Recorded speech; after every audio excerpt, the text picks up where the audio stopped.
नमस्कार साथियों, मैं हितेश गर्ग स्वागत करता हूं आपका कमाई विद हितेश के सभी सोशल मीडिया प्लेटफॉर्म्स पर। चलिए आज हम बात करते हैं नए बिजनेस के बारे में।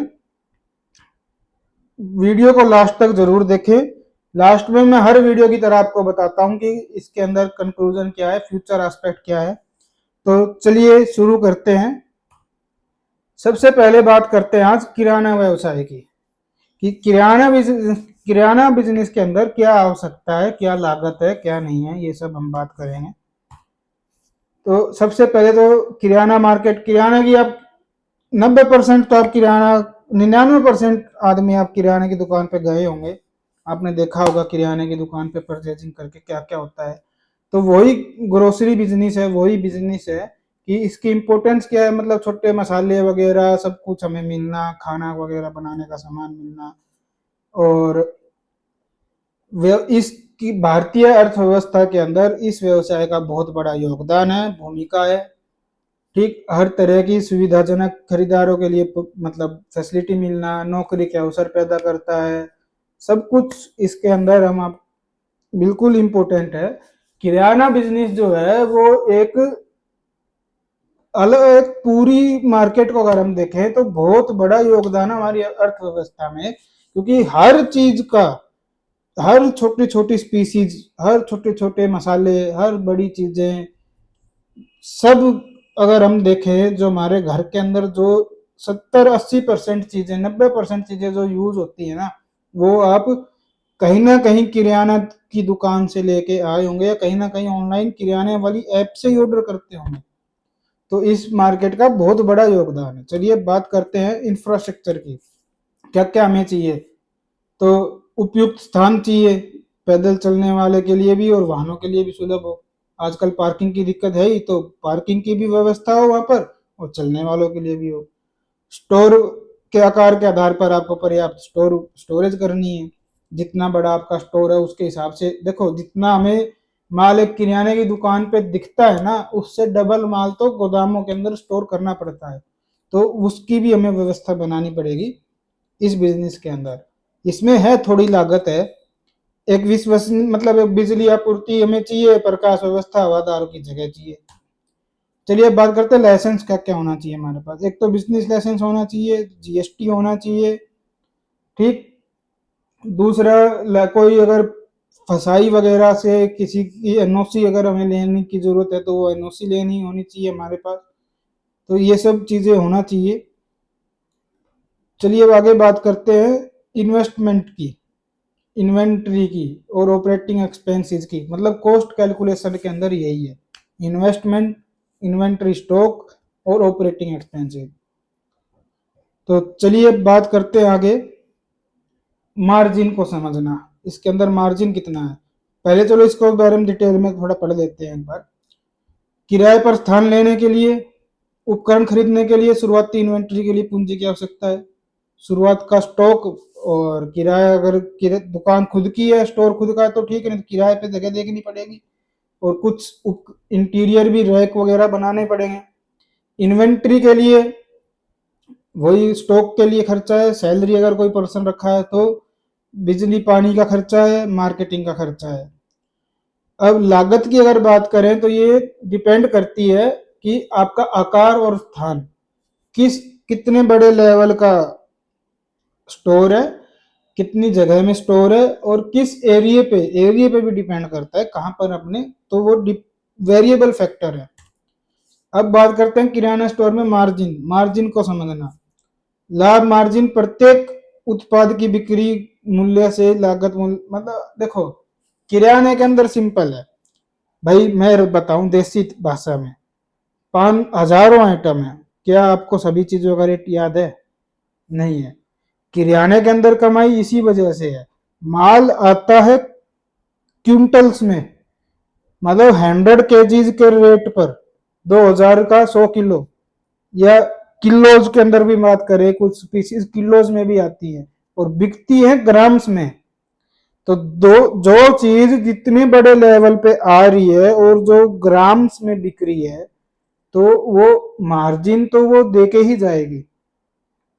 तो इस चीज मार्जिन तो है इसके अंदर, जब वो मार्जिन जब है जब उधार कम हो और किराने का आइटम ज्यादा बिके, ना कि पैक्ड आइटम। पैक्ड आइटम में मार्जिन हमेशा कम रहेगा, खुले आइटम पे मार्जिन ज्यादा रहेगा, मसालों में मार्जिन ज्यादा रहेगा।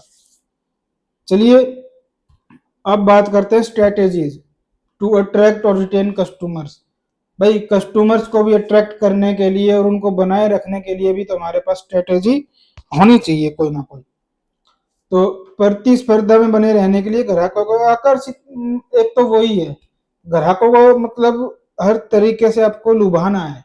लुभाना इन द सेंस कैसे है, कोई आइटम का मान लो 100 रुपए की कीमत है तो 1 रुपए का हम लॉस खाएंगे, 100 रुपए ना रख के उसको 99 रखेंगे।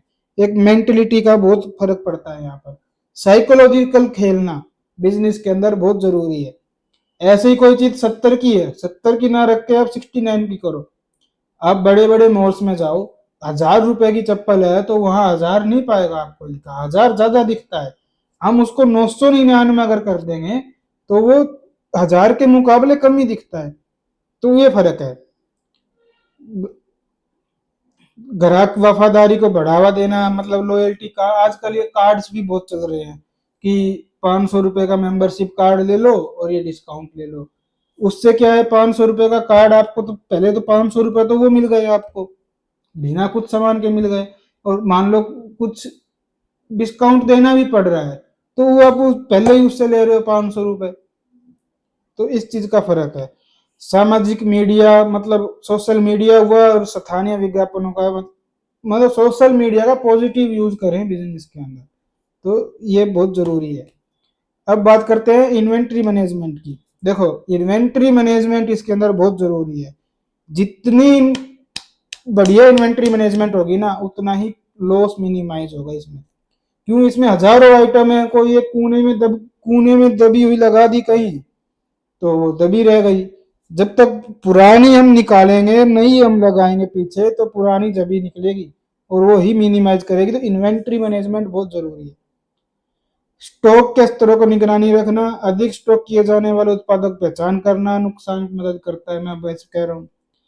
प्रभावी इन्वेंट्री प्रणाली मैनेजमेंट, जैसे बार कोड स्कैनिंग का आजकल बहुत बढ़िया ऑप्शन है, इसको रखें। स्टॉक ट्रैकिंग करने के लिए एक आसान तरीका है, बार कोड अपने बनाएं। नुकसान को कम करने के लिए एक्सपायरी डेट हमेशा अपना देखते रहें। रोटेशन प्रथाओं का पालन करें, जैसा मैंने आपको बताया कि रोटेशन प्रथा क्या है, नया माल को पीछे लगाओ, पुराना माल को आगे लगाओ, ताकि पुराना निकलता रहे, नया आता रहे।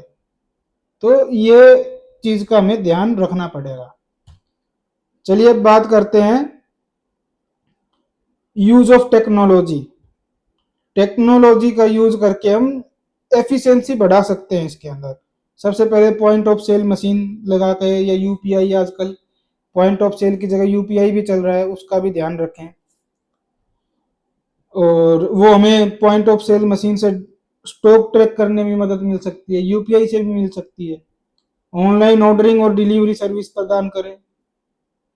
भाई ग्राहकों का मतलब आपको ग्राहक का आधार बढ़ाना है तो आप ऑनलाइन ऑर्डर लें और डिलीवरी प्रोवाइड करें। सोशल मीडिया और ईमेल मार्केटिंग का उपयोग करके ग्राहकों के साथ जुड़े रहें। तो ये एक प्रभाव टेक्नोलॉजी का इस तरीके से हम यूज करके इसके अंदर हम अपनी सेल्स को बढ़ा सकते हैं। जितना ग्राहक के साथ जुड़ेंगे उतनी सेल्स बढ़ेगी। अब बात करते हैं मार्केटिंग एंड प्रमोशन, ताकि हम दर्शकों तक पहुंच सकें। लोकल आदमी तक पहुंचना हमारा प्राथमिकता होनी चाहिए। स्थानीय समाचार पत्र रेडियो स्टेशनों में विज्ञापन दें। स्टोर के आसपास फ्लायर पोस्टर वितरित करें, जो एक मार्केटिंग का तरीका है। तीसरा लॉयल्टी और रेफरल प्रोग्राम, जैसे मैंने आपको बताया ये आप बनाएं। रेफरल प्रोग्राम, हम एक को करा, एक को 3 को जोड़ा, 3 को 5 को जोड़ा, 5 को 10 को जोड़ा, ये सब कर सकते हैं। अब बात करते हैं केस स्टडी एक सफल बिजनेस के लिए, सफल किराना बिजनेस के लिए। सबसे पहले तो अपने व्यवसाय को बढ़ाने के एक पर्टिकुलर है ना अपना गोल तैयार करें, उस पर ध्यान रखें। उच्च गुणवत्ता वाले उत्पादों को लेके आए, हाई क्वालिटी वाले प्रोडक्ट्स लाएं, और ग्राहक मतलब अपनी जो कस्टमर सर्विस है ना, वो इतनी बढ़िया होनी चाहिए, बेटर होनी चाहिए कि वो कहीं जाने की सोच भी ना सके। मीठा बोलना, स्थानीय समुदाय में शामिल होना और ग्राहकों के साथ मजबूत संबंध बनाना। जैसे कि कोई लोकल में कोई फंक्शन है, कोई सामाजिक कार्यक्रम है, वहाँ शामिल हो तो उससे ग्राहकों के साथ संबंध बनते हैं, लोकल्स के साथ भी संबंध बनते हैं। अब बात करते हैं मीटी चैलेंजेस क्या है, कंपटीशन, कॉस्ट मैनेजमेंट, ये सब देखते हैं। बड़े किराना स्टोर और ऑनलाइन शॉपिंग की बढ़ती प्रतिस्पर्धा। मतलब एक तो बड़ा किराना स्टोर जो चैन चल रही है ना आजकल, फ्रेंचाइजी, बिग बाजार, डी मार्ट, तो विशाल मेगा मार्ट, फ्रेंचाइजीज बड़ी बड़ी। और दूसरा ऑनलाइन शॉपिंग जैसे कि जेप्टो, ब्लिंकिट और अन्य कंपनी जो हैं उसमें ये हमारी कंपटीशन को बढ़ा रही है। अब बात करते हैं इन्वेंट्री की। इन्वेंट्री कॉस्ट ज़्यादा है और मुद्रास्फीति के कारण लागत प्रदान। देखो, कॉस्ट मैनेजमेंट इसके अंदर करना बहुत जरूरी है भाई। कॉस्ट का तो आपको ध्यान इसमें रखना ही पड़ेगा, इन्वेंट्री मैनेजमेंट के लिए भी आपको ध्यान देना पड़ेगा। नियमित रूप से ग्राहकों से सुनिश्चित करने के लिए नए नए ट्रेंड्स लेके आना, नई नई चीजें लेके आना ग्राहकों के लिए, और आवश्यकताओं के साथ अनुकूल होना। ग्राहकों के साथ मतलब ठंडा व्यवहार रखना, मीठा मीठा बोलना, ये कस्टमर अट्रैक्ट करता है अपनी तरफ। अब बात करते हैं कंक्लूजन। मैं हर वीडियो के अंदर आपको बताता हूं तो इसमें भी आपको बताऊंगा। स्थानीयकरण यानी स्थानीय समुदाय की आवश्यकताओं को समझना, पहली चीज। दूसरी चीज गुणवत्ता, क्वालिटी, क्वालिटी के साथ सर्विस प्रोवाइड करना और क्वालिटी ही प्रोडक्ट प्रोवाइड करना, दोनों चीज क्वालिटी वाली होनी चाहिए। तीसरा नवाचार यानी कि टेक्नोलॉजी, टेक्नोलॉजी का उपयोग करना और खुद को भी विकसित करना, खुद को भी डेवलप करना।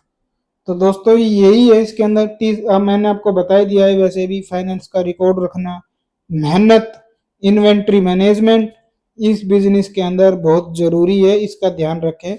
लोगों का कोविड के अंदर इस बिजनेस के अंदर इतना पुराना पुराना माल बिक गया है जो आप सोच भी नहीं सकते हैं। तो इस चीज का भी, स्टॉक को कभी नहीं फेंकें, इसका ध्यान रखें।